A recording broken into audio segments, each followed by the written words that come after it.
que trata, la simbología, eso es parte importante, la simbología de los evangelistas, estas deben de aprendérsela de memoria prácticamente.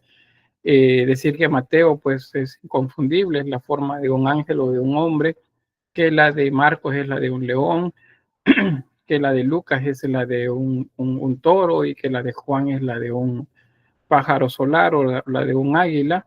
Pues eso deben manejarlo ustedes como manejan su nombre, ¿verdad? Es algo que deben de saber leer fácilmente cuando vean una imagen religiosa, me refiero. Bien, aquí les ponía el ejemplo. Ahí está el Cristo en majestad en medio de los cuatro seres. Estos se denominan así, los cuatro seres. Pueden decir ustedes o pueden encontrar en algún documento que dice el tetramorfo. El tetramorfo es el de las cuatro formas, eso, esa es la traducción. Pero también el tetramorfo se refiere al querubín, al ser que observa Ezequiel cuando pues, habla de que vio el cielo que se abre y la gloria de Dios, ¿verdad? Y aquí cuatro seres, dice, y menciona los nombres de los cuatro seres, y que cada ser tiene cuatro rostros. Y ahí va pues con toda la descripción. Pero por eso les decimos cuatro seres a estos, ¿sí? Cuatro seres. Bien, esa es una de las típicas imágenes que vamos a encontrar en los tímpanos de las portadas románicas, y es en la que aparece Cristo en majestad. Acuérdense que el Cristo en majestad es el que viene a juzgar, no es el pantocrator, el que creó todo, sino que este viene a juzgar. Y entonces dentro de la imagen que aparece alrededor, se separan aquellos que van a ser salvados y aquellos que no van a ser salvados. Eso se separan visualmente. Si los que no se van a salvar son malos, ¿de qué lado de Cristo estarían? ¿Sí, Natalie? A la izquierda. Correcto, muy bien, harían a la izquierda, y por lo tanto los que van a salvar se van a la derecha de él. Si nosotros observamos la imagen, nosotros lo estamos viendo al revés, porque nuestra izquierda es esta, esa es nuestra izquierda, nosotros estamos viendo este lado. Pero la izquierda de Cristo es esta, porque Él está viéndonos a nosotros, está al revés. Entonces la izquierda es esta, para no confundirnos, ¿verdad? Que me dice, ustedes ven, no es que yo lo vi que estaba al lado derecho, es que al lado derecho estaban los que van a ser castigados, que es aquí donde tengo el cursor. No, esa es mi derecha, pero hablamos de la derecha de Cristo. La derecha de Cristo es esta, donde están los que van a ser salvados. Uno de los datos que también les mencionaba sobre esto es que la simetría está presente en todas las composiciones. Eso significa que si yo trazo una línea de arriba abajo acá, entonces voy a ver que los elementos de la derecha están repetidos también a la izquierda del tímpano. O sea, y que hay proporcionalidad también en las formas. Vean acá, la base está en un solo nivel, otra más acá, un solo nivel y otra más aquí. Luego, otro término que les mencionaba es el horror vacui. El horror vacui se traduciría como miedo al vacío, lo cual no significa que le tuvieran miedo, sino que significa que no se dejan espacios vacíos dentro de las composiciones. Pueden ver acá, esta es la parte más alta. En este segmento, casi de un poco menos de un cuarto de esfera, eso que se ve acá, ustedes ven acá que esta es la parte más alta. Y entonces vemos una persona de pie acá, pero a partir de ahí todos se van haciendo más pequeños. Es para que quepan en el espacio, y este último está hincado para que quepa acá. O sea, este no es que sea un niño con respecto a estos, no. Lo que pasa es que si no, no cabía acá. En este otro lado es igual. Vean, estos son los que van a ser castigados. Aquí aparece el más cercano a la figura del ángel. Estos ángeles tienen unos cuernos a manera de trompeta. Y por cierto, no tienen alas. Aquí no les sabría decir si tenían alas de otro material y se les cayó, o las hicieron sin alas. Eso no tengo el dato de cómo es que estaban esos, pero acuérdense que los ángeles igual no tienen alas, así que pues en algunos lugares vamos a encontrar siempre algún mensajero sin alas. Bueno, aquí se van haciendo más pequeños igual para que quepan en el espacio. Y la última imagen es un ser grotesco, así se le llaman a esto, seres grotescos. Mire, ya creo que había contestado también ahí, ¿verdad? No alcancé a ver el mensaje antes. Pero bien, gracias, Diana Mireya. Y luego acá abajo vemos los que van a ser castigados, y aquí aparece un ser que parece un reptil, como un cocodrilo, pero tiene una cabeza humanoide.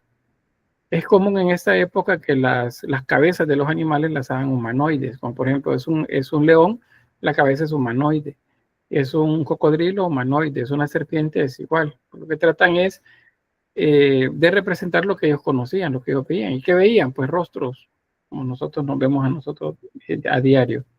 Luego en la parte inferior tenemos una representación mariana, acá, con el niño en el regazo, y hacia los lados estos son los apóstoles. 2, 4, 6 hacia allá, 2, 4, 6 hacia acá, 12 apóstoles. De todos, el que reconozco más fácilmente es Pedro, el que está acá. ¿Por qué? Porque tiene una llave en la mano. Acuérdense que Pedro es el que, según la tradición, se le dieron las llaves del cielo. Entonces, por eso aparece acá con una llave. Bien, eso sería con este. Vamos a seguir viendo otros. Y tenemos uno más. Este es un tímpano. Este es más tardío del periodo. ¿Qué significa? Que es el periodo final, cuando veamos de transición hacia el gótico. Por eso, si se fijan, vean la calidad de trabajo de este, es más plano. También es una característica inicial del arte escultórico románico. Pero cuando se va terminando, las figuras sobresalen más del fondo. Y también se va eliminando algunos excesos en la decoración. Esta es una representación de la Trinidad Santa. Me dicen, pero no veo al Espíritu Santo ahí. ¿Cómo no? Ahí está sentado. Pero no veo a Dios Padre. Ahí está sentado también. ¿Qué pasa con estos tres personajes que son iguales? Los tres son Cristo, pero son una representación de la Trinidad Santa. Lo que sucede es que entre el románico y el gótico comienza conceptualmente a discutirse acerca de la Trinidad Santa, que es cómo interactúan a nivel teológico y a nivel filosófico esos conceptos en un solo ser. Entonces, los artesanos, cuando les decían eso, miren, son tres personas en una misma, bueno, ¿y cómo lo represento? Les digo a ustedes, miren, represéntenme a tres personas en una misma. Y pues ustedes a lo mejor resuelven creativamente sobre esto. Y ellos resolvían de esa manera, creativamente, a lo que les estaban pidiendo. Una manera de resolver es tres seres iguales, tres personajes iguales. Y los tres son Cristo, que tienen un nimbo crucífero atrás. Atrás es un nimbo crucífero. Y bueno, están los tres en actitud de, bueno, bendición, ambos son de bendición, este solo está sosteniendo. Ahí podríamos interpretar que alguno de estos, pues, significaría o representaría el Espíritu Santo. Y como cada uno tiene unas características de esa persona única, espiritual, pues entonces a lo mejor por eso las manos también están diferentes. Alrededor de ellos, los cuatro seres, el ángel, el león, el águila y el toro. O sea, los cuatro evangelistas. Se vean que los cuatro tienen un libro. Ese libro es el Evangelio. Y los cuatro están pues interactuando o viendo hacia la Trinidad. Abajo un crismón. Eso pues ya conocen pues el símbolo, ¿verdad? ¿Preguntas sobre eso? Bueno, avanzamos. Bueno, Samuel. Licenciado, disculpe. Bueno, respecto a la representación del Padre y del Espíritu Santo, ¿en qué momento, digamos, se permite? Porque a Jesús entiendo que se le podía representar porque había tenido un cuerpo, pero ¿en qué momento, digamos, los artesanos se atreven a retratar al Padre, propiamente dicho? En el románico. En el románico comienza esa idea. Antes del románico es solo la mano. De hecho, en el románico todavía aparece la dextera domini. Pero es en ese momento que comienzan. Pero porque conceptualmente el concepto ya es algo que se discute en todos los niveles. O sea, es de lo que se habla y lo que se enseña también. Pero el artesano no sabe cómo hacerlo. Entonces, vaya, pero la pregunta que hace es interesante por una razón. Porque al cabo de un par de décadas, quizás un siglo, como máximo unas 10 décadas en este caso, pero por eso no digo siglos, porque no fueron el montón. Pero al cabo de un tiempo, estas representaciones se vuelven heréticas. O sea, la misma iglesia dice, miren, esas no pueden ser, porque esos seres que están representando no son naturales, o sea, primero no son bellos.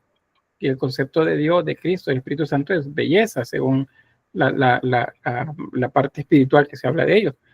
Entonces no son. Entonces a la larga esas imágenes se vuelven heréticas, o sea, ya no las repiten, no las vuelven a hacer. Y entonces cae ya en el gótico la representación de la paloma como el Espíritu Santo, Dios Padre, que lo representan como Cronos, como bueno, una mezcla de Cronos y de Zeus también. Cronos es el padre de los dioses del Olimpo. Esa es una representación de Dios. Entonces ahí aparece Dios Padre como un hombre anciano, corpulento, la barba blanca y el rostro así un poco mayor, es una representación de sabiduría, según la iconografía del momento. Pero esas van a pasar a ser las correctas, digamos. Estas y una más que les voy a mostrar más adelante se vuelven heréticas, o sea, ya no las consideran. Sin embargo, las imágenes quedaron ahí, no las destruyeron, eso sí, no las destruyeron, pero las dejaron de hacer. Ahí. ¿Estamos? Bueno, espero que sí, avanzamos. Bien, los canecillos ya se los había mencionado en algún momento cuando veíamos ayer algunas de las iglesias a las que fuimos a dar esa vuelta a través de Google Earth. Y entonces los canecillos son estos elementos que son tanto estructurales como decorativos. Acá se los traigo a cuenta porque entre España y Francia principalmente, esos lugares comienzan o más bien son utilizados para mostrar elementos que resultan grotescos si lo entendemos dentro del cristianismo. Entonces observamos primero monstruos, cabezas de serpientes, cabezas de seres que bien podríamos vincularlos con dragones, son más bien como reptiles. Se colocan monos, por ejemplo, o seres grotescos devorando humanos, o también un grupo en los que se representan imágenes eróticas. Acuérdense que el arte erótico está presente en toda la historia del arte. O sea, y el arte religioso pues no es la excepción, solamente que está restringido a ciertas condiciones. Y al menos dos de esas se las voy a comentar, porque son teorías que se tienen acerca de por qué hicieron eso en las iglesias. Pero bien, aquí tenemos unos. Vean que la parte estructural está arriba, se sostiene la cornisa, y la parte decorativa está acá abajo. Aquí tenemos uno de esos que les digo son extraños. Una pareja teniendo relaciones, acá, hombre-mujer, hombre y mujer también aquí mostrando los genitales, acá una mujer mostrando los genitales también, doblando las piernas. Y dice, bueno, ¿y eso qué está haciendo ahí? Si es una iglesia. Entonces, aquí es donde hay dos teorías, o sea, las dos ideas que les mencionaba, dos de tantas que hay, son las dos que tienen como más peso. Una, en la época en la que comienzan las pestes, la población disminuye, hay un descenso demográfico. Y los señores, hablando de señores, la élite civil, que son la monarquía y la aristocracia, y la élite religiosa, ellos pues tienen feudos, y los feudos necesitan, para poder funcionar y sustentarlos a ellos en el poder, necesitan de gente. Pero la población se ha reducido, o sea, están muriendo muchos niños. Y otros y no están naciendo tampoco tanto. Entonces, estas imágenes, una de las teorías es que están ahí como educación sexual. Es como para mostrar la parte de la sexualidad afuera de las iglesias, o sea, algo que se explicaba afuera. Ya también les voy a hablar de ese concepto de afuera, adentro con la iglesia. Cuando termine la otra idea. La segunda idea es que son representaciones de los pecados. Estamos en una época en la que pecar les baja el perfil, ¿verdad?, de santidad y el perfil de salvación. Entonces, cómo explicarlos sin que sea complicado decirlo. Entonces, mostrarlo en imágenes. Entonces, les muestra la imagen y ya saben de qué se trata, ¿verdad? Entonces, de las dos teorías, la primera es la que tiene un poco más de peso por la parte de la educación, porque se vuelven elementos didácticos. Y dice, mire, pero que si no se sabe eso, pues sí lo sabemos nosotros. Nosotros sabemos qué significa los genitales y qué sucede cuando un hombre y una mujer se juntan ¿cómo se llama? En la parte de la procreación. Pero en esa época la educación era vinculado únicamente a la doctrina, no a ese tipo de cosas. Entonces, si necesitaban gente, había que explicarle, ¿verdad? Entonces, eso es una de las teorías. Y la otra, como les digo, pecados. Sobre lo de los pecados, resulta que hay muchas de estas, vean que hay bastantes afuera de las iglesias, hay muchas de estas que están como quebradas, han sido apedreadas, al menos eso es lo que se piensa, que fueron apedreadas. Entonces era como una manera ¿cómo hay una palabra que se utiliza? De sacar pues la culpa acerca del pecado lanzándole piedras a la escultura que lo representaba afuera. Pero son teorías, realmente no hay así como que certeza al 100% de qué es, porque por ejemplo, si fueran pecados, dice, bueno, son pecados y entonces los sacerdotes, los monjes, esto lo utilizaban para decirle a la gente las cosas pecaminosas que no deberían de hacer. Pero resulta que hay algunas de estas imágenes que están en lugares así un poco accesibles para el pueblo. O sea, están cerca del altar y están para ser vistos únicamente desde la posición del altar hacia afuera. Entonces, ¿qué sucede? Bueno, es un llamado de atención a los sacerdotes y a los monjes, porque las representaciones de estos canecillos pues tienen esa idea pues de ser la representación del pecado y el recordatorio de lo que no se debe de hacer. Esa es una de la segunda teoría que les planteaba. La otra es lo que tiene que ver con la demografía. Entonces eso con los canecillos. Hay bastantes sobre estos y no solamente son un par de iglesias, son muchas, entre España y Francia. Otras representaciones que hay, bueno, las representaciones del mal y del pecado y de los castigos también a esos dos aspectos. Estas son imágenes que se encuentran en los exteriores de las iglesias y aquí les explico esto del exterior. La parte externa de una iglesia se vuelve una representación del mundo presente, o sea, de este mundo que es pecaminoso. Entonces, si yo estoy afuera, yo estoy en el mundo, pero si yo entro a la iglesia, entonces estoy entrando a un entorno donde hay santidad. Por eso es que adentro de las iglesias ustedes ven la idea del control exacto de la luz, la orientación hacia donde sale el sol, la orientación también de algunas ventanas para poder iluminar de manera tenue el interior de la iglesia. Adentro yo tengo refugio, adentro yo tengo paz, adentro yo tengo esperanza, pero si salgo y veo otra vez la iglesia ya no me ofrece eso, me ofrece imágenes como esta, en las que me recuerda que si yo tengo actitudes erróneas, entonces voy a ser castigado. En las imágenes que ven acá, tenemos dos seres grotescos, no les puedo decir diablos, aunque ustedes podrían decirme si es una imagen de un diablo o de un demonio. Eso sería contemporáneo para nosotros, es un término con el que nos podemos referir.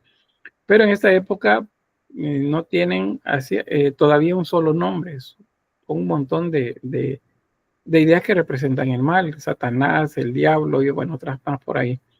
¿Qué está haciendo este? Pues este lleva a dos hombres amarrados de los brazos hacia atrás y los va torturando porque están amarrados con lazo de los genitales y de ahí están colgados en ese palo y se los lleva. ¿Y se los lleva para dónde? Pues para el lugar donde los va a castigar o seguir castigando. Estos otros dos que están acá van desnudos, es una mujer, un hombre, van amarrados, van desnudos y este ser grotesco se los lleva. Si se fijan los rostros parecen murciélagos, porque en la representación del mal comienzan a utilizar símbolos vinculados a esos animales que pues, les parece a la gente no tan gratos, especialmente los animales nocturnos. Por eso tiene también garras como si fueran un búho o un ave rapaz, nocturna principalmente. Y la cara como si fuera un murciélago, mezclado en algunos casos con un mono, porque el mono también se va convirtiendo en símbolo de pecado. ¿Por qué? Por lo de el sonido que hacen parece que se ríe y ahí llega un momento, veamos el momento entre el gótico, el románico y el gótico, que la iglesia pues es muy estricta en cuanto a expresiones de ese tipo. ¿Sí, Samuel? Licenciado, ya que menciona lo del mono, yo había escuchado, bueno, había visto más bien una especie de tabla en la que se hablaba de los pecados capitales, pero se les representaba a cada uno con un animal en específico. Ujú. No sé si nos podría hablar de eso. Pues no tengo la tabla, fíjate, no la he visto, al menos de esa manera nunca la he encontrado ordenada. Este, no sé si qué animal representaría el mono. Eso es nuevo para mí. Si le encontrás por ahí o tenés alguna referencia, sería bueno compartirla entonces en el grupo de Facebook y ahí la valoramos en la siguiente clase, por favor. Vaya, voy a tratar de buscarla. Bueno, gracias.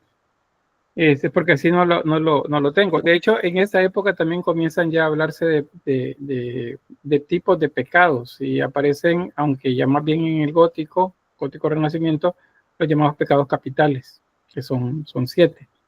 Entonces, pero ya hay algunos que comienzan a nombrarse por acá. Ya vamos a ver algunos por ahí.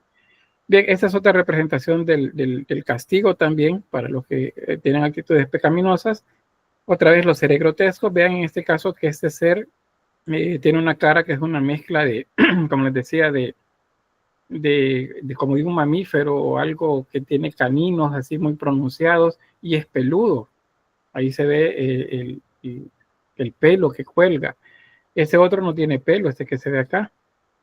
Y este lleva como si fueran presas a las personas. Vean, van amarrados del cuello, como ahorcados, y van colgados del cuello de él porque se lo lleva. Así como seguramente en esta época, cuando iban a cazar liebres o algún otro animal, los amarraban y luego se los colgaban en el cuello para llevarlo, pues de esa manera aparecen los humanos que se lo llevan acá.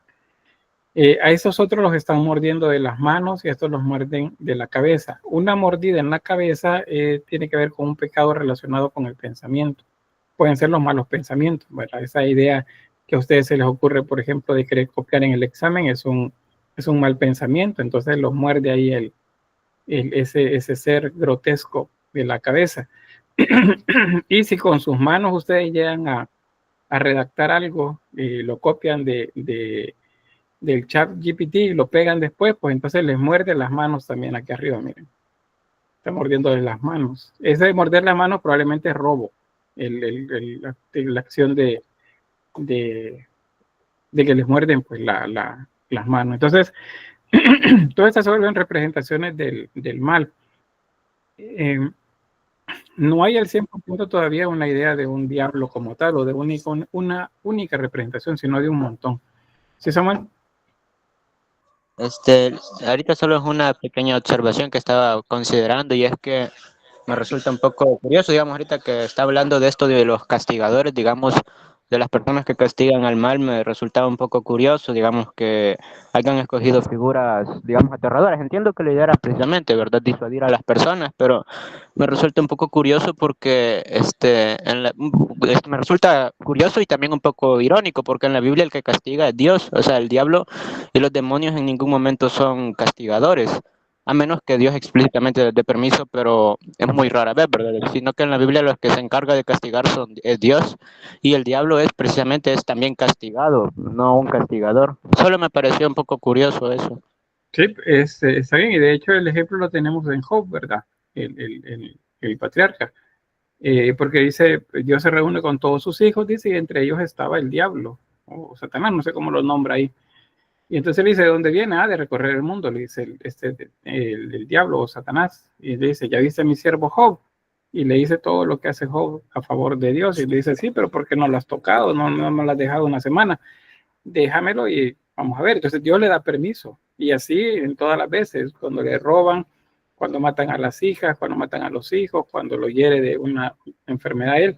O sea, todo ha sido con permiso. Eso tiene razón el compañero porque no, bíblicamente no está. Pero acuérdense que en el arte que hemos estado viendo, no todo depende del texto bíblico, sino que hay conocimientos que se van pasando de generación en generación y que son más bien parte de la tradición oral. Y de ahí es donde los artesanos, eso seguramente con el permiso, en la mayor cantidad de casos, no digo que siempre, pero en la mayor cantidad de casos, de la autoridad eclesial, del dueño, por así decirlo, de la iglesia, lo hacían. Y ellos lo aprobaban para que esté ahí, pues porque seguramente lo aprobaban. Y ahora eso sirve para disuadir a la gente. O sea, esa es la razón principal. Ustedes ven esto y bueno, no, y mejor yo ya no robo porque esto es lo que me va a pasar. A lo mejor ya no tengo malos pensamientos. No, ya no hago ningún tipo de cuestión que tenga que ver con la lujuria, ni soy que sería una mala persona, si están casados, por ejemplo. Entonces, todo eso está puesto aquí y es para que la gente le tenga miedo. Si ustedes cuando están pequeños, bueno, cuando están pequeños decían, ahí va a venir la mano peluda y te va a llevar. Pues, es para la idea de que yo tenga miedo, ¿verdad? O si dicen, ¿han oído ustedes hablar de la ciguanaba?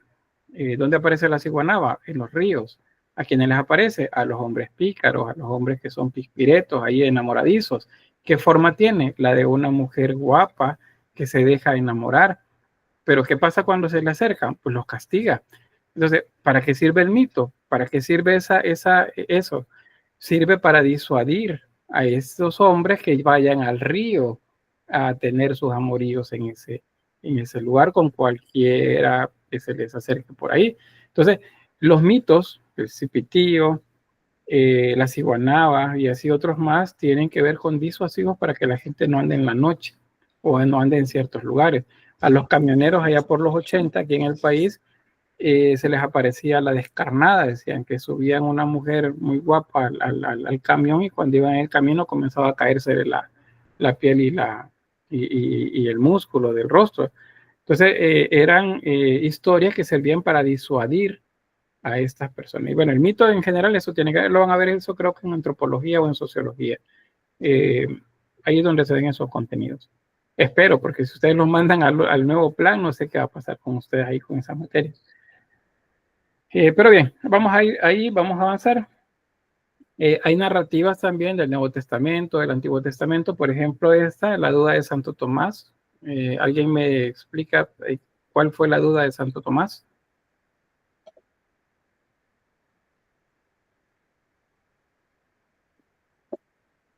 No, está fácil, está fácil.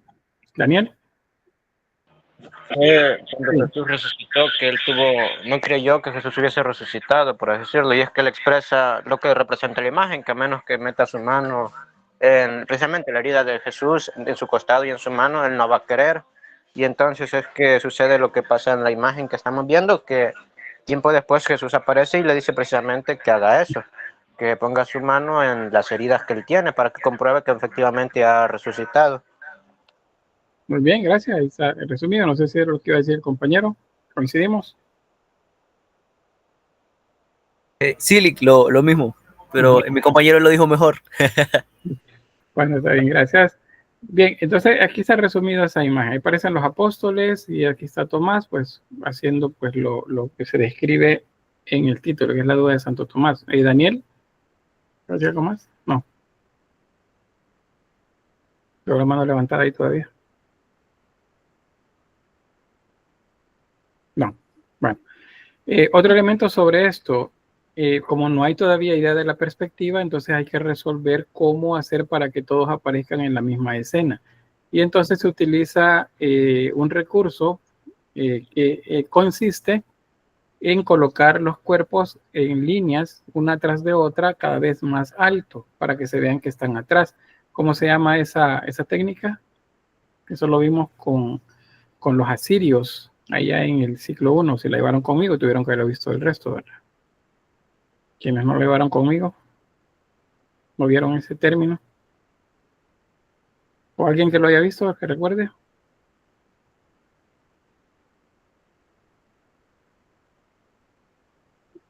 Harold. No recuerdo si se llama superposición. Cerca, cerca. Las últimas letras están bien, las primeras hace falta. Pero es una superposición, sí. Quiero ver, Diana Mireya. Yuxtaposición. Yuxtaposición, muy bien, correcto. No sé quién más levantó la mano, pero la bajó. Transposición, dice Erika, no, es yuxtaposición. Voy a escribirlo acá en el chat, por quienes no la conocen.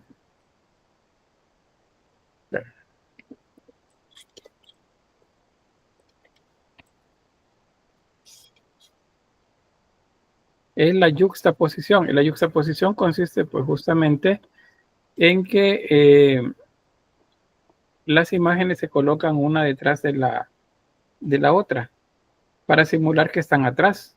Pero si ustedes lo valoran, pues están prácticamente metidas, así forzadas, porque parece que están sentados, parados en gradas. Pero lo que nos está diciendo acá el artesano, pues es que están atrás. Eso se llama yuxtaposición. Aparte de eso, ¿cómo se llama cuando los rostros tienen las mismas características y se ven casi que iguales? Diana. Isocefalia. Isocefalia, correcto. Esa es la otra, se la voy a escribir también ahí a los compañeros y compañeras que si no lo habían visto, aunque yo creo que sí, ¿verdad? Tuvieron que haberlo visto con sus profesores. Isocefalia.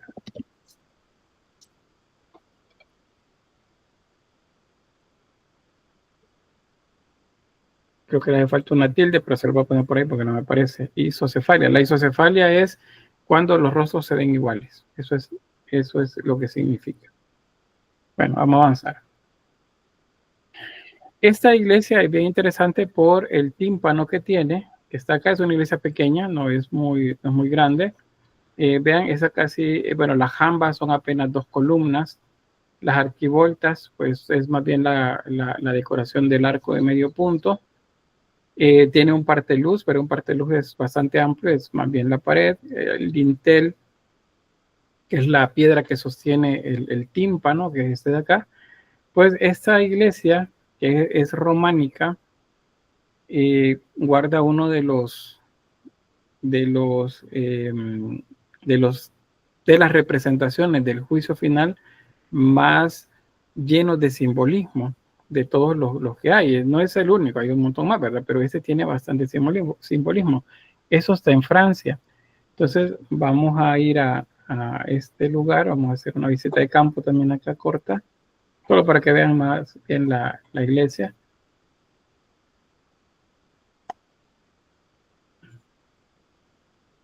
Por si alguna vez van a Francia, pues pueden hacer una vuelta por ahí, aunque está bastante retirado de los lugares como más turísticos. Es un lugar en las montañas. Estamos aquí en el centro de Francia. Pueden ver ahí que la iglesia guarda relación, miren, forma de cruz, una cruz latina, un ábside acá y tiene presbiterio alrededor. Acá porque no tiene un ambulatorio grande. Y la portada que estamos hablando es esta que está acá al frente. Entonces ahí es donde vamos a ir a ubicarnos para hacer una vista así rapidito. Bueno, entramos, miren. Ahí está dentro. Esto se llama coro. Eso es aquí, es donde se ubicaba el coro. Estamos dentro.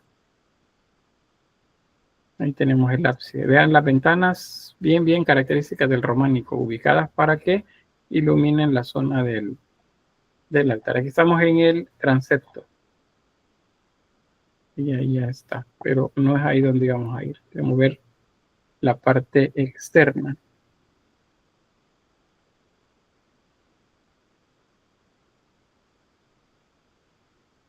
Tampoco me llevo ahí, miren. Quiero ver.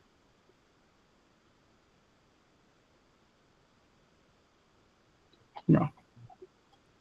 Que hoy en la mañana estuve revisando para verla más iglesia vacía. Vamos otra vez.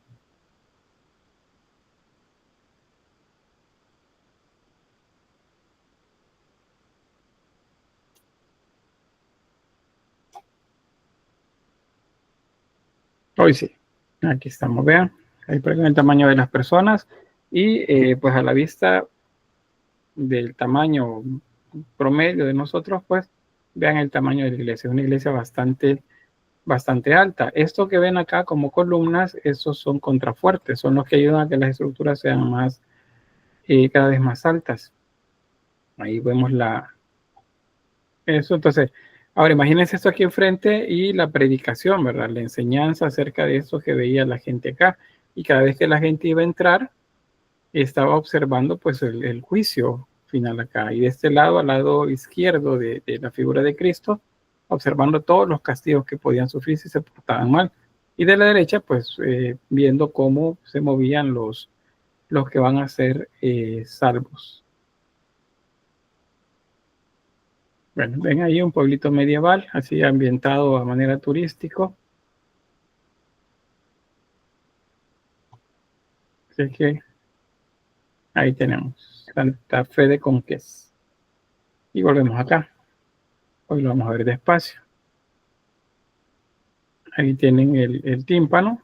Entonces, en el tímpano lo que se observa es primero el Cristo en majestad en el centro. El cielo se abre a través de la mandorla. La mandorla está atrás de él.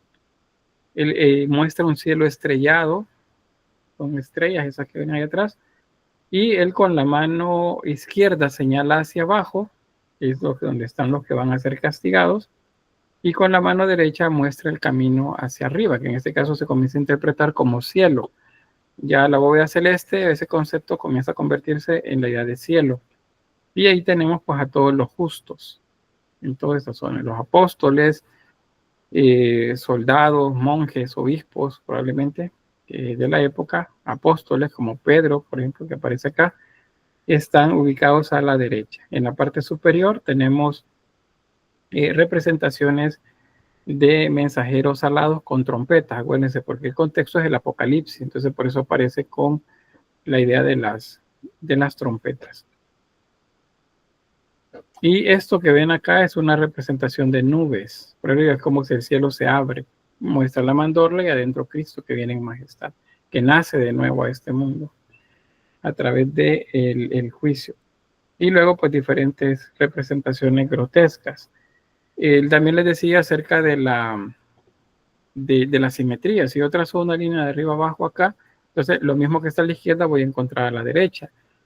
Pueden ver también que las imágenes están bien apretadas entre ellas. Eso es horror vacui, es el miedo al vacío. Alejandra dice, bueno, no hay problema, y luego usted puede incorporarse. Entonces, vamos a ver a detalle. Aquí tenemos una de las imágenes que representan ese mal. Vean estos seres. No es como la idea que tenemos de los demonios o de los diablos, ¿verdad? Sino que son simplemente seres grotescos, humanoides, antropomorfos, que están llevando a los humanos que se han portado mal, a las personas que se han portado mal, hacia el lugar de castigo. En este caso, debe ser comidos por esta bestia, que es como un dragón o la cabeza de una serpiente. Ahí los golpean con esta porra para que entren, que van los pies de uno que ya está siendo devorado, del otro lado va saliendo uno, vean cómo sale, así como que cae de cabeza, y eso los comienzan a torturar y a darles tormento. Aquí tenemos unos amarrados del cuello, un hombre y una mujer. Tenemos otro que está acostado acá, que con las garras lo está rasguñando, este ser que está aquí en medio, y de él salen serpientes que muerden a este otro. Esta es una representación, por cierto, de la avaricia, o bueno, según unas interpretaciones, según otras, una representación de Judas también, porque lo están ahorcando y tiene en el cuello colgado una bolsa, que es donde se acostumbraba a llevar las monedas, el dinero. Entonces aquí está como esa doble interpretación, o es Judas o es una persona avara, o avara sería. Samuel. Licenciado, estaba buscando la imagen que le decía, pero ya la encontré, pero no es una tabla, es una imagen, por así decirlo. No sé si ya la habrá visto, es de un corazón, por así decirlo, en la que están, creo que los 7 pecados y también creo que las 7 virtudes. No sé si ya lo ha visto. Probablemente lo he visto entonces, probablemente, pero no lo recuerdo en este momento. Igual voy a tratar de compartirlo. Sí, por favor, para lo vemos ahí, lo revisamos en la siguiente clase. Gracias. Bien, ¿qué más? Esto. Bueno, aquí abajo hay fuego, miren. La idea del fuego como algo para castigar, para quemar, pues se representa el románico en adelante. Antes no existe esa idea. La idea de que el infierno tiene fuego todavía tampoco está completamente hecha, completamente construida, pero sí aparecen pues ya algunos vestigios de lo que va a ser más adelante ese fuego del infierno. Aquí ven a este otro, estos dos seres grotescos que llevan acá, están llevando a uno en una, ¿cómo se llama? Como en un palo amarrado, como si fuera un animal, y lo están quemando acá, como si lo estuvieran cocinando. Este otro le están dando tormento también acá, y a ese otro le está mordiendo la cabeza. Entonces hay muchas representaciones pues, grotescas en esa parte, que es el lado izquierdo de la figura de Cristo, para mostrar pues el pecado. Y aquí lo que les hablaba de la simetría, toda la imagen está dividida prácticamente en dos entornos para que el peso sea el mismo. El peso visual me refiero, peso compositivo. Ahí tenemos ahora del lado de donde está los que van a ser salvos. Ahí tenemos igual elementos de simetría, adaptación al marco. Y pues ahí aparecen los reyes que han sido fieles a la idea del cristianismo. Representaciones de María, también María está por acá, que hay una dextera domini, una mano de Dios que la está bendiciendo. Entonces está por aquí. Y imágenes de reyes por acá y apóstoles, les decía, ¿verdad? En esa zona. Entonces todo eso está por ahí. Bueno, esta tendría que haber ido antes. Esta tenía que haber ido.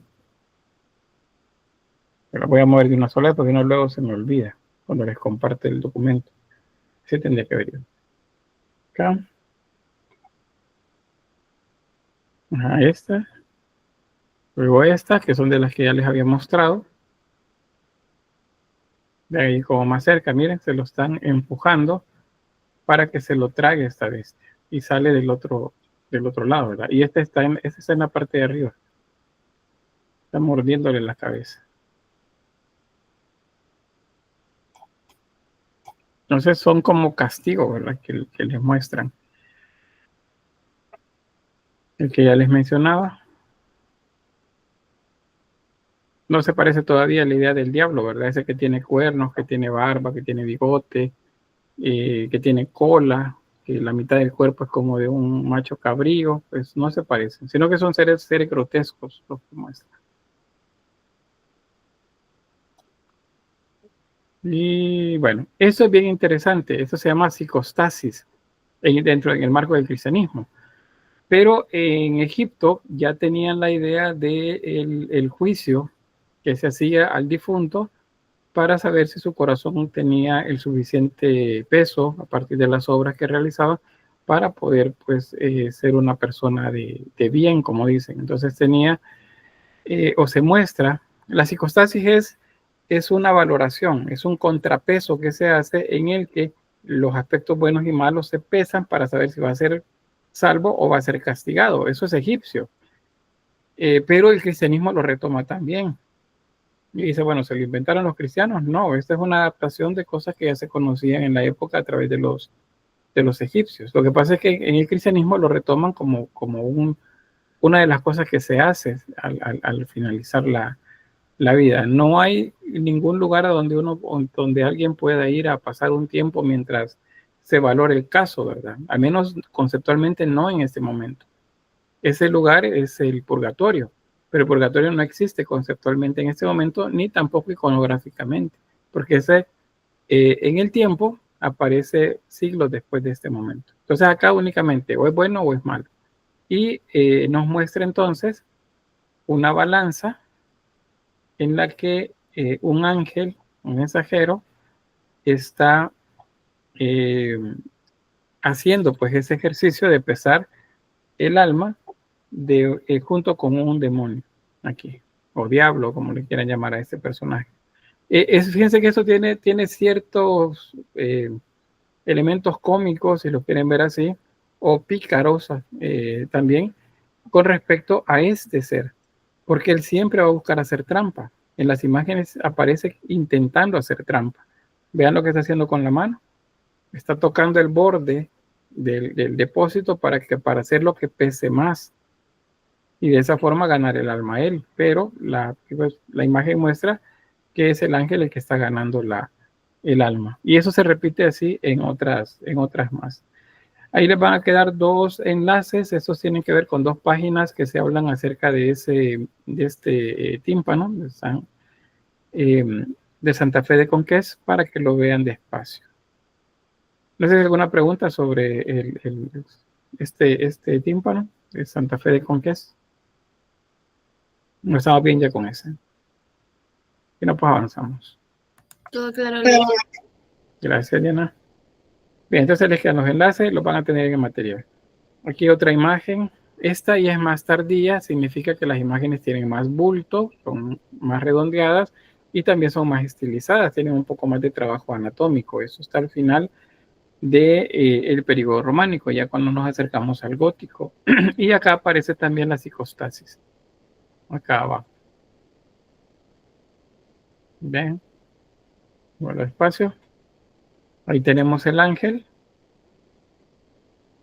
que tiene la balanza. Aquí hay un alma, que bien podría ser uno de ustedes o podría ser yo, acá.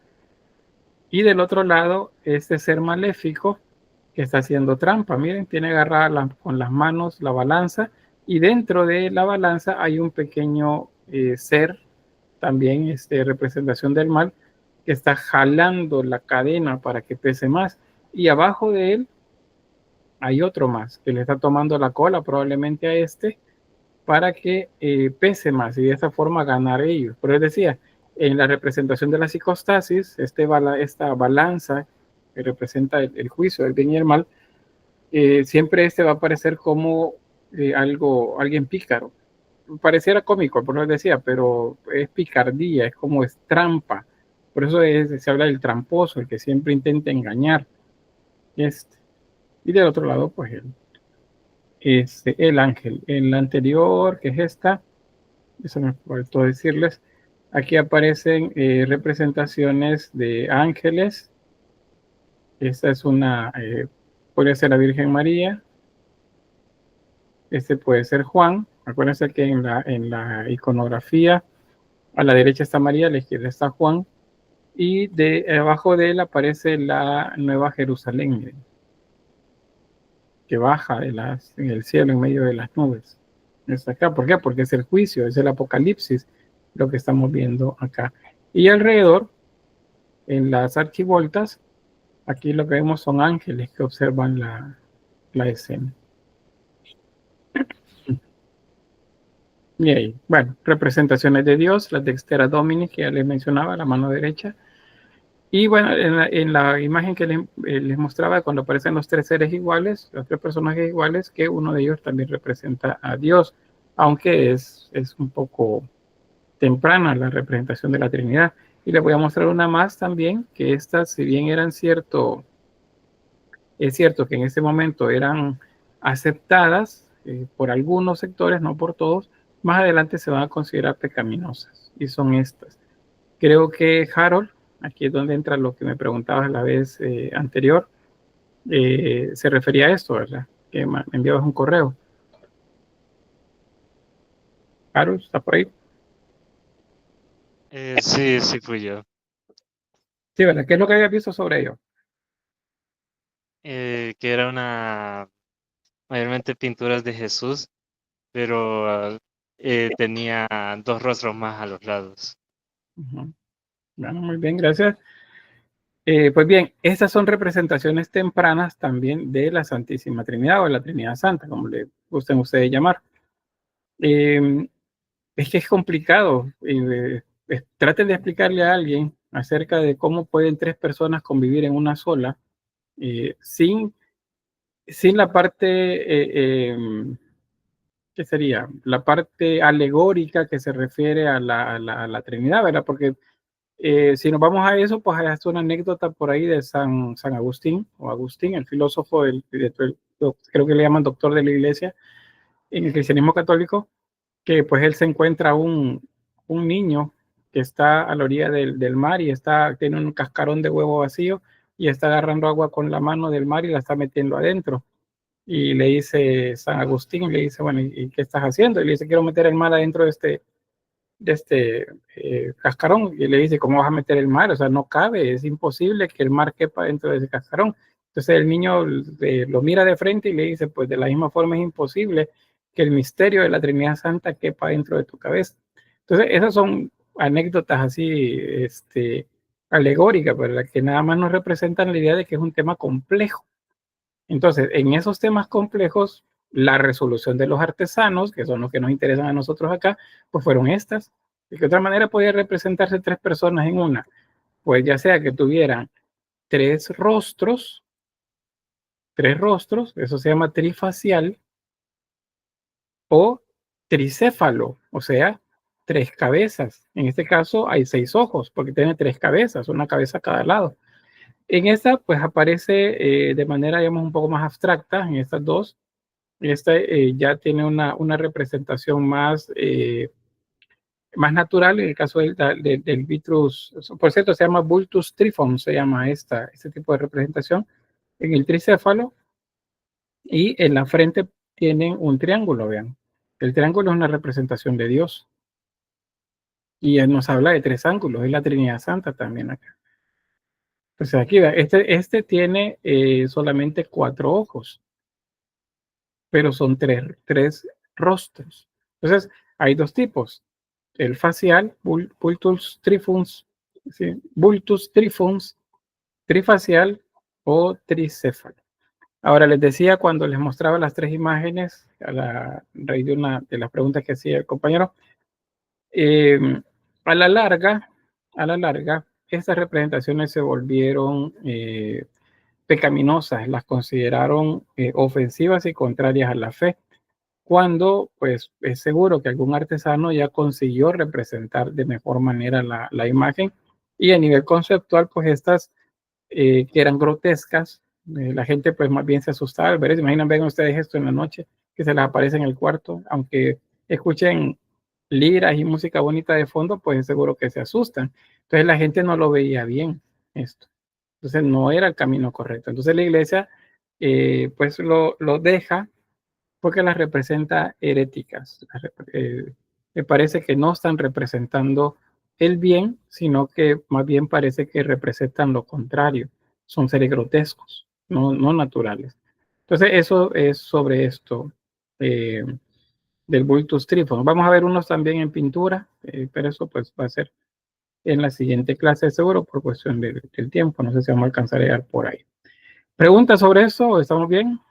Harold, ¿estamos bien ahí con la explicación? ¿Te aclaró un poco? Sí, ya entiendo eso porque lo suponía un poco, pero ya entendí un poco más con su explicación. Muy bien, gracias. Quizás solo agregar a eso mismo que estas representaciones son populares en el Oriente.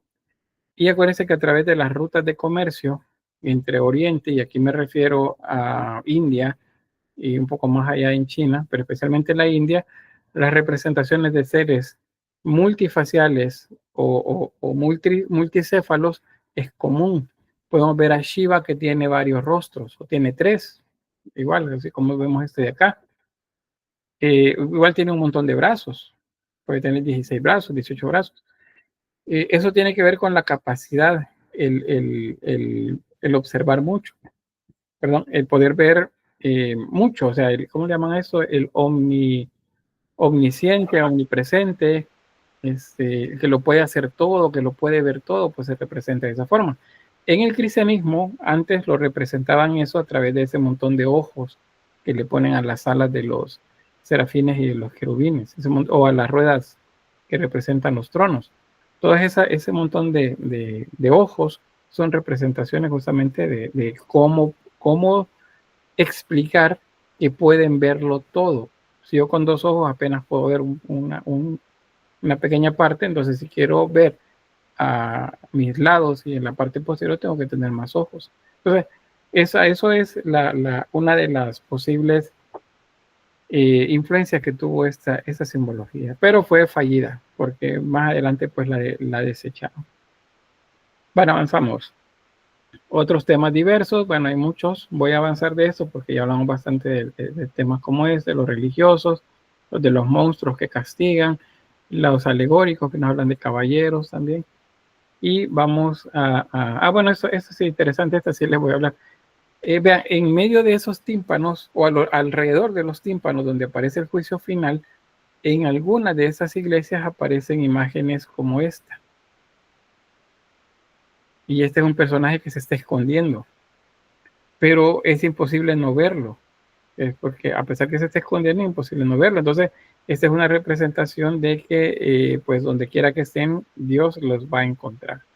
No se pueden esconder, porque se está escondiendo, se está fuera de la escena, está lejos del lugar donde están los condenados, pero aún así es reconocible, era observable. Entonces, el mensaje ahí es que nadie se puede esconder, siempre los van a encontrar. Y luego, bueno, dos imágenes ahí, una de Eva, acá, y pues otra de un personaje que bien podría ser un santo.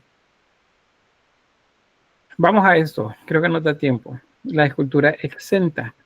Y bueno, si adosado significa que está pegado a la pared, exento entonces significa que está suelto. Se puede ver desde cualquier otro punto de vista.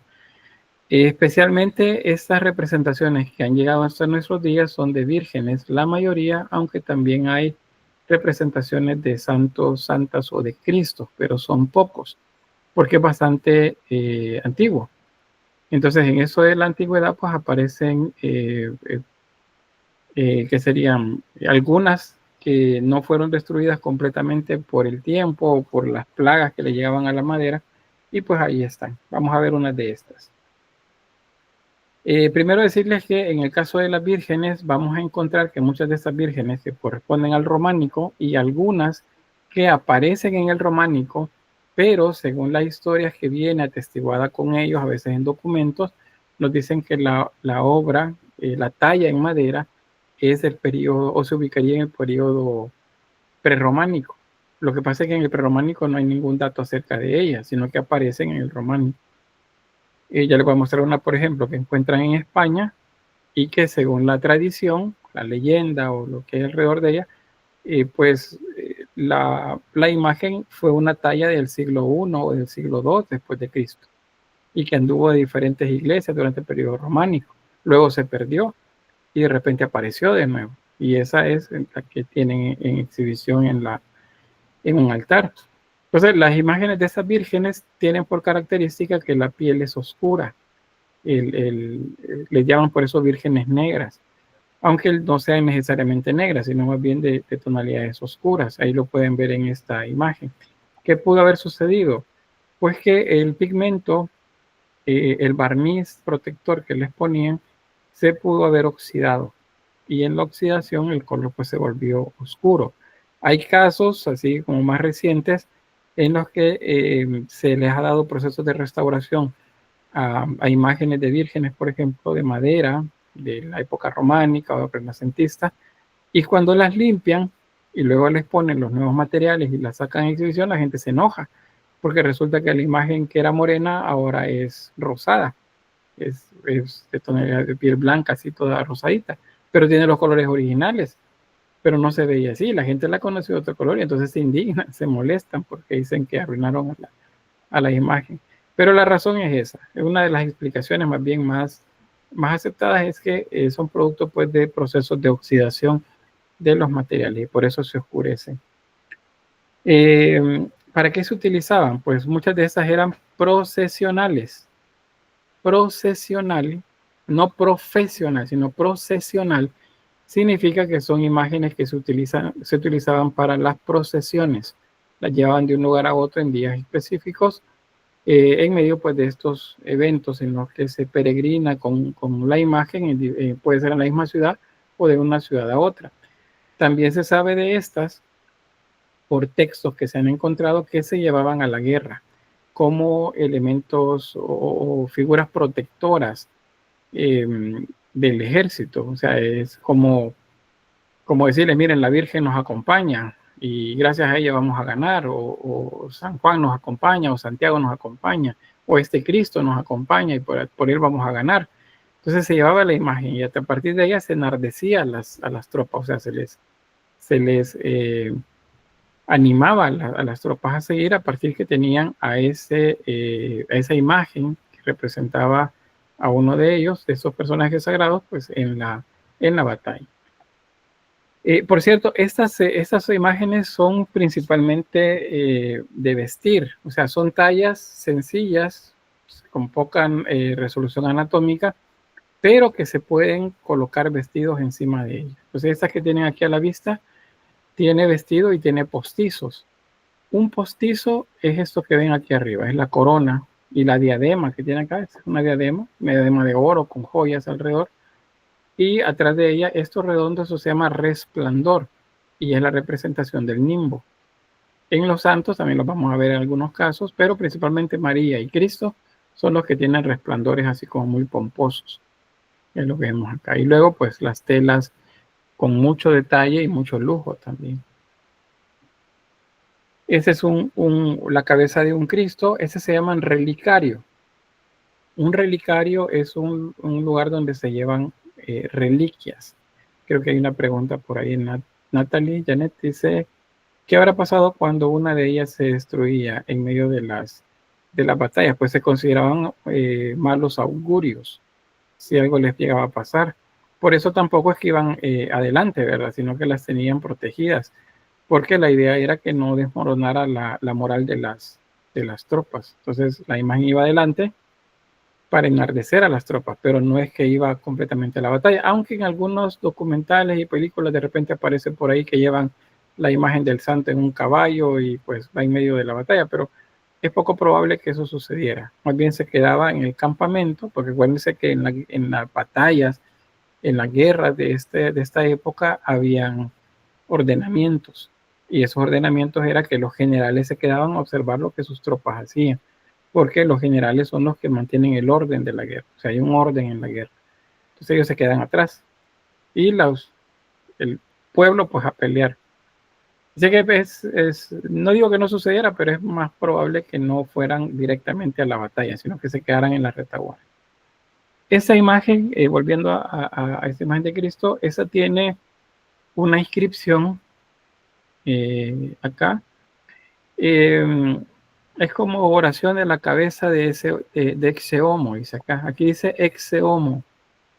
Ecce homo es en latín y significa ese hombre. Ese hombre es una frase, sí, ese hombre es una frase que dice Pilatos cuando lo ha mandado ya a azotar, y les dice a los judíos, ahí tienen a ese hombre, ecce homo, ahí tienen a ecce homo. Entonces, el ecce homo es un tema dentro del arte religioso. Van a encontrar ustedes imágenes de Cristo que ha sido latigado, que está hincado, que está intentando levantarse, o que está amarrado de las manos y tiene marcas de látigo en el cuerpo, o sangre en la cara, y van a ver como título abajo dice ecce homo. O sea, ecce homo es justamente el momento en el que Pilatos lo muestra y dice, ahí tienen a ese hombre. Eso es. En este caso de la cabeza. No sé si recuerdan el caso en España también de una ancianita, doña Cecilia, que en un pueblo intentó hacer la restauración de un ecce homo, de un Cristo. Ese tenía la corona de espinas en un pilar de la iglesia, y luego terminó haciendo un desastre con la imagen y no la terminó. Ya se fue a pasear y dijo, ay, cuando venga lo regreso, lo termino. Y cuando regresó, pues alguien le había tomado una foto y la había hecho famosa en internet. Y ese sí se conoce, ecce homo. Busquen ahí meme ecce homo y van a encontrar por ahí pues esa imagen. Por cierto, doña Cecilia todavía está viva. Lamentablemente, pues ella tiene demencia senil en este momento. De Borgia. ¿Perdón? ¿Ese? El ecce homo es de Borgia, ese. Borgia es la ciudad, ¿verdad? Sí. Y se hizo famosa. Hoy figura en los mapas turísticos ahora, más que antes, el pueblo, gracias a doña Cecilia. Creo que cuando la señora muera le van a hacer muchos homenajes. Puso en el mapa, gracias a ese error en un trabajo, pues al ecce homo. Pero bien, avanzamos. Esa es la Virgen de Gerona, es otra imagen. Esta es un poco más clara en cuanto a la piel, ¿no? El tipo de pigmento pues no se ha oscurecido tampoco tanto, o pudo haber sido que el tipo de material era diferente y el tono de piel también lo pudieron haber pintado más claro. Bien, hay poco trabajo anatómico, de proporción anatómica más bien. La cabeza es bien grande, vean, comparado con el tamaño de los hombros. Sin embargo, tiene pues todos los elementos propios de la representación mariana, con el niño. Cristo con la mano en actitud de bendecir, ella que lo muestra como si ella fuera un trono también, y la mano izquierda, el niño Jesús, tiene el libro de la vida. Y los colores rojos, azules, pues son colores de la realeza, por eso se pintan así. Sin embargo, estas imágenes las visten, les ponen vestidos pomposos encima, entonces solo se les ve el rostro y las manos normalmente. Este es un Cristo, este se conoce como Su Majestad Batlló, algo así creo que es, Batlló. Y aquí tienen la imagen completa. Ese es un Cristo completamente vestido. Estos son un poco más raros, pero en el románico es cuando más aparecen. Les digo, si hay pocos, la mayoría se concentran en el románico. En el gótico, pues es diferente la representación del Cristo. Es más cercana a las representaciones bizantinas que vimos al inicio. Pues es una imagen de un Cristo agonizante. El rostro, si se fijan, es un rostro triste. Los ojos están a medio abrir. La boca está hacia abajo, como una mueca de tristeza o de dolor. No es un Cristo así como muy sangriento, no hay gotas de sangre. Es un gore, como decíamos al inicio, antes de la clase, cuando veíamos el tema con el video que les mostraba. No corresponde a eso, se ve diferente. ¿Lo ven ahí? Un Cristo crucificado. Este pasa como escultura exenta, es decir, que la podían llevar de un lugar a otro. Y bueno, esas imágenes o muchas de estas, especialmente representaciones marianas, forman parte de un grupo que le llaman imágenes que aparecen. Estas imágenes, o más bien este fenómeno, así entre comillas, se da entre el románico y el gótico, aunque se da a lo largo de toda la historia. Pero en el gótico y en el románico anterior también sucede, también se ve. Les pongo un ejemplo. En mi pueblo, Hilo Vasco, hay una leyenda que dice que en la locación original del pueblo, que era más hacia el norte, ahí pues unos sacerdotes y unos monjes, que eran los que tenían ahí pues el convento y la parroquia, notaron que la imagen de San Miguel Arcángel desapareció. Y entonces pues pensaron que la habían robado y luego tuvieron la noticia que la imagen la habían dejado o había aparecido en un árbol de ceiba, más hacia el sur de esa locación. Entonces la fueron a traer y que la habían llevado en mula y bueno, la fueron a dejar otra vez a la iglesia, la colocaron y bueno, días después desaparece de nuevo y otra vez la imagen está en el mismo lugar. Y así lo hicieron creo que 3 veces. A la cuarta, entonces dicen, no, lo que sucede es que el santo quiere que le hagan una iglesia acá. Y ahí erigen la iglesia, la primera iglesia de Hilo Vasco, así más formal. Y el lugar donde vivían antes es abandonado y es lo que se conoce en la actualidad como sitio viejo. Es un sitio viejo ahí. Entonces, esas historias son parte de muchos lugares, muchos lugares. Muchos santos pasan por la misma situación. Históricamente, ¿qué pudo haber sucedido? Que pues la gente, o sea, los sacerdotes no veían muy salubre el lugar y entonces querían mover la parroquia para una planicie en medio de unos cerros, pero la gente no se quería mover, no querían irse. Entonces, bueno, digamos que el santo se va y si al santo le tienen que hacer caso, no me hacen caso a mí, le van a hacer caso al santo. Y así fue, obrándose el milagro, entonces la gente ahora sí quiso moverse siguiendo la imagen. Entonces, luego Hilo Vasco se funda pues más hacia el sur. Entonces, eso sucede con muchos lugares, les decía. Ahora les voy a comentar acerca de una de estas historias. Pues se dice que hay como 2 versiones. Yo les voy a relatar una y les voy a matizar más bien las dos sobre esto, pero un pastor o un campesino, porque tenía vacas, tenía bueno, animales de crianza, pues le llevaba a pastar. Y entonces en esos viajes hacia la montaña o cerca de la montaña, resulta que se le desaparece una vaca. Entonces la va a buscar cuando llega, bueno, la anda buscando y ya un poco tarde la encuentra muerta cerca de un río. Y entonces, pues la ve y no la puede cargar como para llevarla y destazarla luego para aprovechar la carne. Entonces dice, no la puede llevar, entonces la va a destazar siempre, pero se iba a llevar la piel, iba a cortar la piel. Y entonces la costumbre es, para matar a un animal de estos en esa época, es hacerles la señal de la cruz. Entonces, este campesino, que se llama Gil Cordero, hace la señal de la cruz, y en el momento que hace la señal de la cruz sobre el animal se levanta. Entonces como que se obró un milagro, ¿verdad? Entonces ve cerca del lugar un resplandor, y al acercarse hay una señora, ahí él la nombra como una señora, en medio de la luz y en medio del resplandor, le habla y le dice que es la Santísima Virgen María, y que es menester de ella, o sea que es deseo de ella, que se haga una capilla en ese lugar, donde él acaba de obrar ese milagro, donde él había visto ese milagro. Y espero que tiene que decirle a los sacerdotes, ¿verdad?, del pueblo, que tienen que erigirle ahí un templo. Pues él va y no le hacen caso.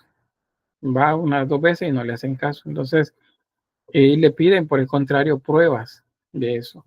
Entonces, él pide pruebas a la Virgen y le dice, pues, que las tendrá. Que vaya primero a su casa, y que no tema porque su hijo ha muerto, y que no tema porque ella va a obrar un milagro. Entonces llega, el hijo está muerto, él ora a esta señora que ha visto, que he dicho que es la Virgen, y entonces pues en medio de la oración, y que llega el sacerdote para darle ¿cómo le llaman?, los santos oficios para irlo a enterrar, resulta que el niño se levanta, despierta, digamos, revive, resucita. Y entonces se ha obrado un milagro. Entonces él relata de nuevo lo que ya les había dicho, y les dice que pues la Virgen le dijo que fueran a ese lugar, y que ahí donde él había visto la vaca muerta, ahí la Virgen le había ordenado que se excavara, y que iban a tener las pruebas de que ella era la madre de Jesús, y que pues quería que se le hiciera un templo ahí. Esa es, digamos, con la versión más extendida, porque la otra dice que primero vio el milagro, vio a la Virgen, después se le perdió la vaca, entonces no fue a atender el mensaje que le dio, sino que fue a buscar la vaca. Y ahí es donde se obra el milagro de la vaca y luego el del hijo. Pues bien, eso sucede en España, en un lugar de España. Y eso es alrededor de 1326, o sea, ya pasando al periodo gótico. Ahí tienen los datos, Gil Cordero, y el relato así resumido de lo que les acabo de mencionar, que ella pedía que se le hiciera una capilla en el lugar. Pues cuando fue la autoridad religiosa, los sacerdotes fueron al lugar, y donde les indica Gil Cordero, pues abren el suelo, y hay una caja, y dentro de esa caja otras más, y luego una imagen que está muy bien protegida con lienzos y unos documentos que atestiguan la autenticidad de la imagen. Entonces dicen, pues hay un milagro, la Virgen acaba de dar una prueba de que ella es la madre de Jesús, y se le hace una pequeña capilla en ese lugar. Y bueno, ahí en eso, según eso, luego viene el relato que dicen que en esos documentos es donde aparece que la imagen fue mandada a hacer en el siglo I, que un obispo que la tuvo primero la llevó en diferentes iglesias, y que luego pues apareció en un lugar, y que de ahí pues la habían escondido, siendo que venían los musulmanes. Acuérdense que esa es la parte histórica, ¿verdad? Que estas imágenes las escondían. Si se acuerdan cuando hablábamos del mozárabe, antes del mozárabe, la gente escondió las imágenes. Pues esas imágenes han comenzado a aparecer en ese periodo. Pues bien, la capilla se hizo muy famosa durante un tiempo. El rey Alfonso XI, él ordenó que se le dieran títulos a la iglesia, y se erigió un templo mucho más grande. Y el nombre que se le dio es, bueno, esa es la imagen, por cierto, es una Virgen morena, ¿vean? O una Virgen negra, como se le dice, una Virgen morena, que tiene el niño Jesús, el mismo modelo de la Virgen María de esa época. Estas imágenes son para vestir, o sea, se le coloca un traje encima luego a ella y se le colocó el nombre de un río que pasaba cerca. Ese río es en árabe, es el nombre, y es Guadalupe, así Guadalupe. ¿Qué significa río escondido? Hay un montón ahí de datos sobre la etimología, porque no hablan de río de lobos y cosas así, pero río escondido es como lo más cercano. Guadalupe, castellanizado, es Guadalupe. Entonces, el milagro y la imagen que se relata es el de la Virgen de Guadalupe.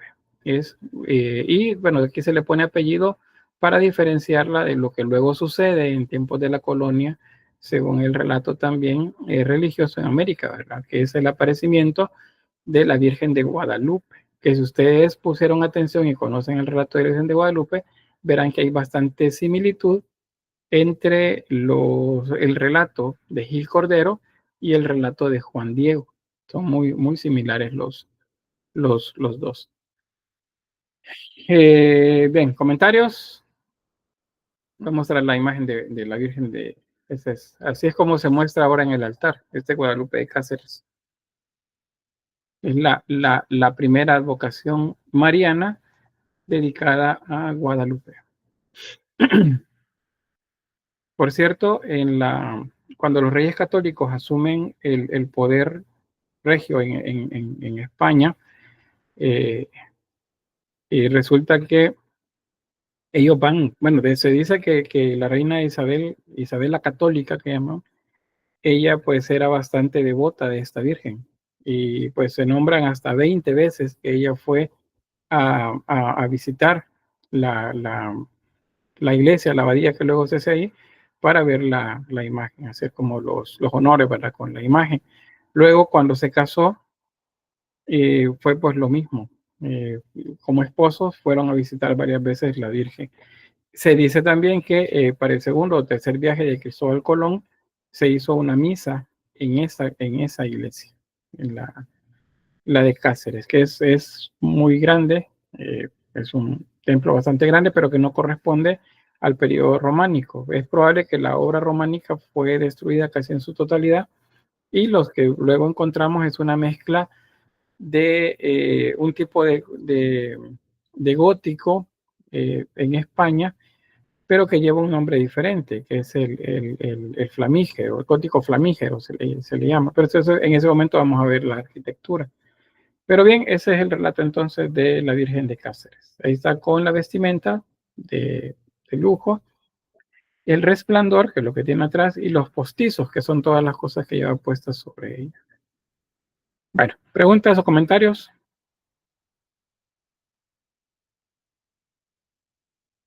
Nada.